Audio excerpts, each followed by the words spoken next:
Hello, music fans. I know I've been talking about year-end stuff, but I want to mention that there's still some great new releases coming out in December 2024. I'm going to talk about 5 new music releases that came out over the past week and give my quick first impressions on them in the world of metal, rock, and prog, and I'll talk about them in my order of preference, starting with After Lapse and their album Pathways.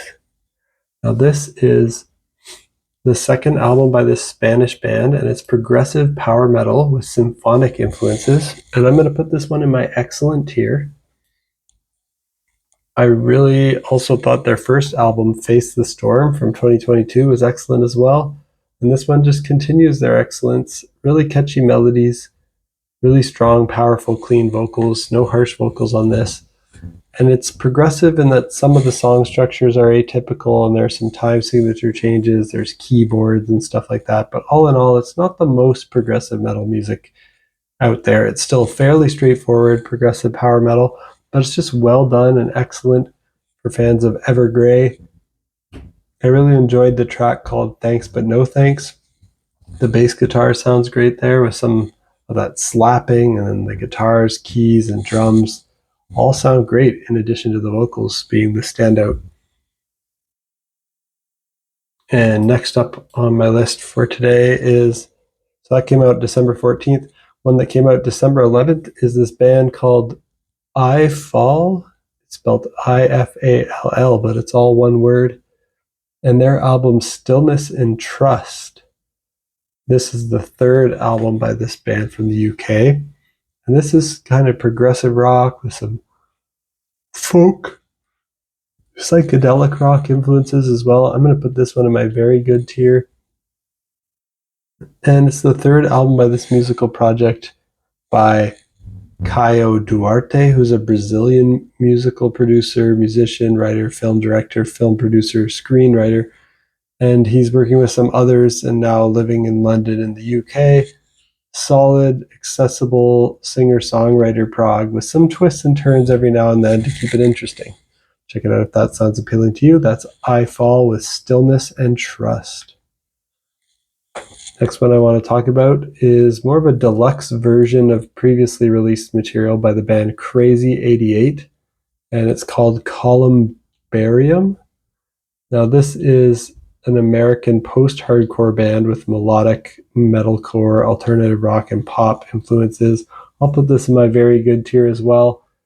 This is basically a deluxe version of their debut album, Burning Alive, but it features 2 new singles, 6 new versions.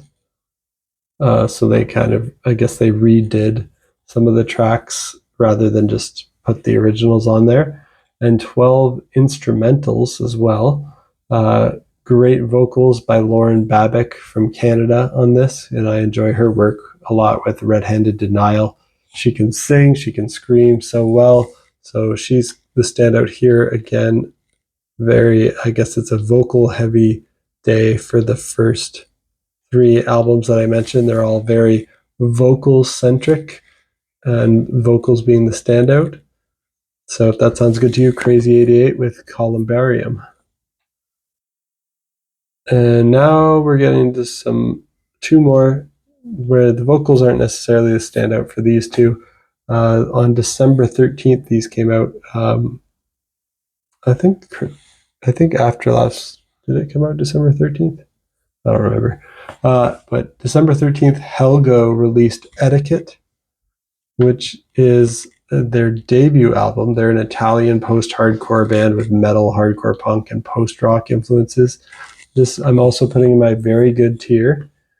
I checked out the opening track on Bandcamp here and put it on my list to listen to because it sounded very good. The whole album continues that sound with great consistency, but it's likely not one I'll go back to much, as there was nothing to really bring it to the next level and wow me. It was just, very good, well executed post-hardcore music.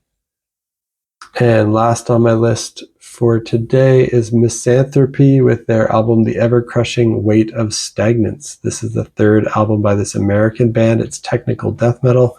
I'm going to put this in my good tier.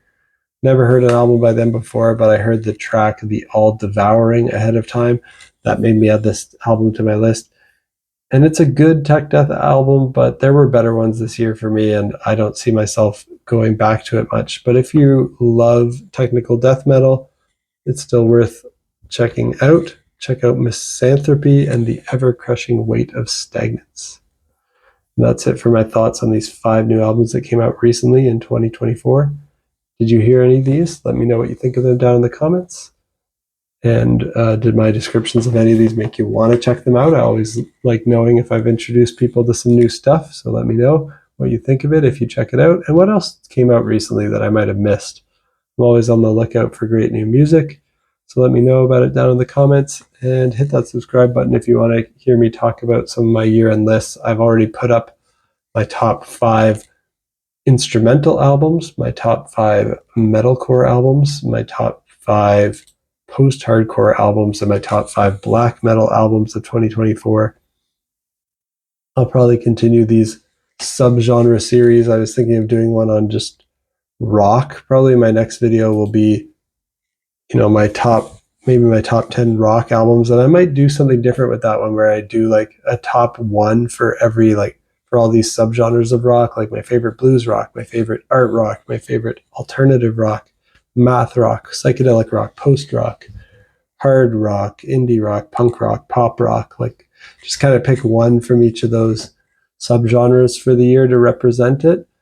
So that might be my next video, and then I might do a similar thing for metal, where I talk about, one from tech death, one from melodic death metal, one power, heavy, doom, alternative, symphonic, sludge, post-metal, avant-garde, thrash. So I might do something like that, and then maybe I'll look at jazz fusion, and then the big 2 genres for me, which are prog rock and prog metal, which I'll save to the end, because those are my favorite genres. I pretty much give away my favorite albums of the year once I start talking about my favorite prog metal and prog rock albums. If you like those genres that I listen to and that I specialize in, then hit that subscribe button and stay tuned. Peace out.